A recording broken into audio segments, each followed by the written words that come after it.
Here at California's Great America in Santa Clara, California. It's near San Jose. So I'm looking at Railblazer here. I just got off this ride, so I did not think I'd get to ride both versions of the RMC Raptor this year. So I have, and I'm grateful of that. Gotten a lot of surprises this year. I've gotten like 60 new credits, I think it is this year. So like that's fucking amazing. But yeah, Railblazer is really good. However, my hot take, this right here is not an inversion. So it's an airtime hill that has a turnaround on the going down. So looking at other rides here, you've got Demon. I've ridden the clone of that at the Great America Park in Chicago. So I mean, it's a cool connection for both Great America parks to still have their Demon ride with the original theming.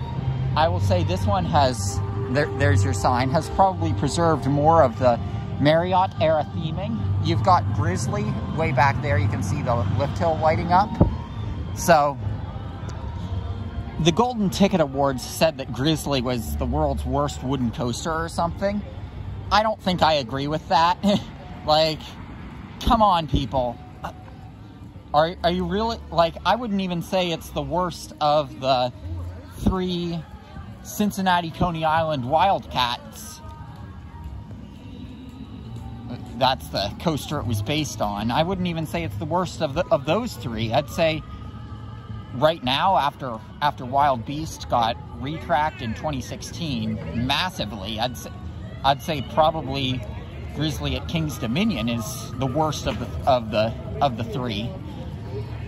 So now that I've ridden all 3, like I'd actually say the Grizzly here is probably the best of the 3. So it's still a mild ride that does basically nothing.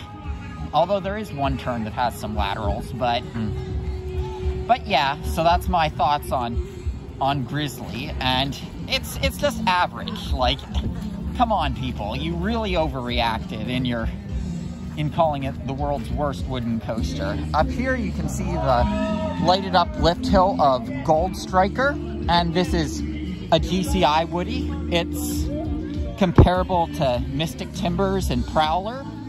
I'd say this one is probably the worst of the 3. However, I rank them very close, and it's still too close to tell. Honestly, too close to having ridden it. The reason I say this one is the worst of the 3 is, like, it does have some roughness to it. But it's nothing that's going to ruin the ride. It's still a great ride, but the 3 Cedar Fair GCIs, they're so close in how I rank them. Like, it's not like how I set it up in 2017 where I made it seem like Prowler was infinitely better than Mystic Timbers just because I was salty about the shed. Like, yeah, I'll admit to that. They're about the same caliber, and Gold Striker is about the same caliber as those 2. There are some great airtime moments and some good laterals. It does have some roughness to it. It could use some track work, but it's nothing that'll ruin the ride. Now, here's something that really has me scratching my head. I know you can't see the rain on camera because it's barely raining, but you've got Patriot over here, the B&M floorless coaster, formerly Vortex, the B&M stand-up coaster, and it's closed because of the rain. It's not even really raining. Like, what is that? What is that, Cedar Fair? Like, Vortex and Psycho Mouse are closed for rain. Like, you've got bigger rides open? Like, I mean, at least when Hershey Park closes Candemonium and Skyrush for rain because they claim those rides go too fast, so fast that it hurts. Like, those rides are the size that it should be the rider's discretion. Like, I mean, there is a certain point where you do have to say, yeah, I can't operate in the rain, like King Dakar, where they have that rule. But I mean, yeah. But really, Patriot and Psycho Mouse at California's Great America are the rides that can't operate in the rain. I mean, it's not even like Alpine bobsleds at the Great Escape, where you're actually in a trough and it actually could slip if there's water in the trough.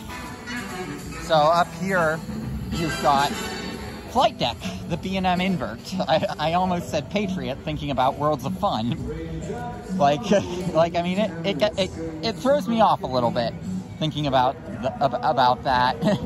So, Flight Deck, it's a pretty good B&M invert. It's really intense all the way through, and honestly, of the big three at this park, Gold Striker, Railblazer, and Flight Deck, I can see an argument for any order for ranking these three, actually. And yeah, I mean, of the supporting coasters aren't too bad, honestly here. So I mean, this is a park I recommend coming to. It's often overlooked. I mean, yeah, they don't have a knock your socks off coaster that at least not one that isn't a clone, because some would consider Railblazer a knock your socks off coaster. I wouldn't, personally. I would, like, it's a fantastic ride, but it wasn't a kind of ride that left me in awe. I like comparing Railblazer to Jersey Devil, because I rode Jersey Devil pretty recently, actually. So comparing the two, I would say that I would say that basically Jersey Devil is the first half of Railblazer. So like, a lot of people compare them by saying, oh, the prototype is so much more intense. I say it's pick your poison. The first half of the, basically, before, like, pick your poison of a forceless post mid-course or a shorter ride time, because I'd say it's just as intense in the section before the mid-course as the entire ride of Railblazer is. So yeah, I mean, I'm off on a tangent. I want to get a few more rides on Flight Deck here before I go. So yeah, that's gonna do it for my blog here at California's Great America, an often overlooked park that I strongly recommend coming to.